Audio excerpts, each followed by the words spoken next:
When the Mistral finally abated enough to allow for racing on day 12 of the Louis Vuitton Trophy in La Maddalena, Mascalzone Latino took on Team Origin. The British boat had a flyer off the line, tactician Ian Percy complimenting his skipper Ben Ainsley on a lovely start. There you go, we'll go Simo from here, eh, Ben? Have a little look at it. Very happy. We are higher, slightly slower. But Gavin Brady, driving the Italian boat, had his game face on too and gradually reined in Origin. Nice and straight. Big roll into it, it's in the right here, okay? Build and tack, okay? Full build and attack.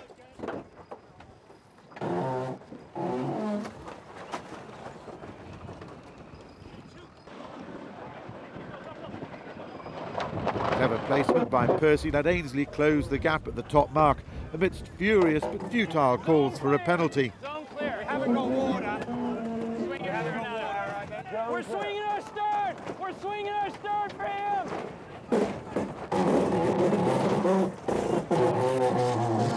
Call your way. Green. On the run, Ainsley moved into attack mode and looked to roll over Brady as the boats approached the bottom mark gate. Guys, get the jib used and get the spinnaker working. Just keep sailing. It could have been a decisive manoeuvre by Origin. Instead, catastrophic kite handling flushed away the opportunity. As the Jenica first failed to fall and then slumped towards and into the water, the British boat slowed drastically. We cannot attack. We've got something attack.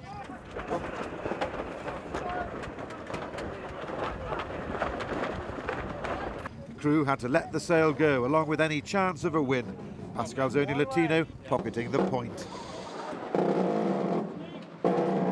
It was always going to be a close, tough race, and it really came down to the first shift and then some crew work at the bottom mark. So there were probably two defining moments, and we came out on top of both of them. You know, it's close racing, but you know, it was definitely a must-win for us due to the conditions. We don't know what we're going to see. A lot of wind.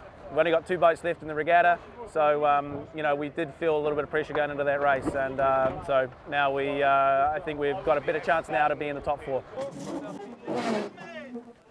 Race 2 would be Alep's swan song in the Louis Vuitton Trophy, but a must-win for All for One if they were to continue their rise to the top of the table. The start was an all-French affair, Bertrand Passet at the helm of the French boat, duelling with compatriot Sébastien Coll, driving the Franco-German alliance of All for One. With the breeze pumping back up around 20 knots, there was some lively action in the start box.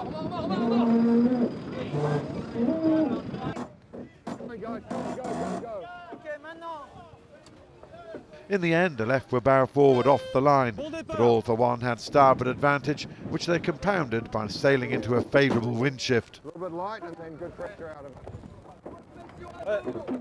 Yep. Je vois vraiment de la pression droite arriver là devant. 45 secondes! Coll drove around the top mark with a handy lead of 14 seconds, which he kept on extending.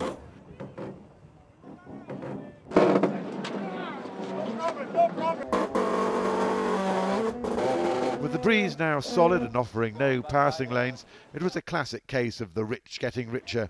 All for One moving away around the track to win by 15 seconds. Left condemned to an unhappy ending to their regatta. I think we were a little bit rusty, a little bit everywhere in the afterguard and in the maneuvers, but he ended up quite well for us. We're really happy about this win. We have still one race to go for the end of the round robin, and we have a great opportunity to win on robin. So really looking forward to race against Artemis, which so far is the best team on the water, and so we'll see. We are on a learning curve since Auckland. And Nice. I was not in this, but Nice, Auckland, and now. So now we just need to set up all the details, which is long work for the last percentage. But we know we are in the game.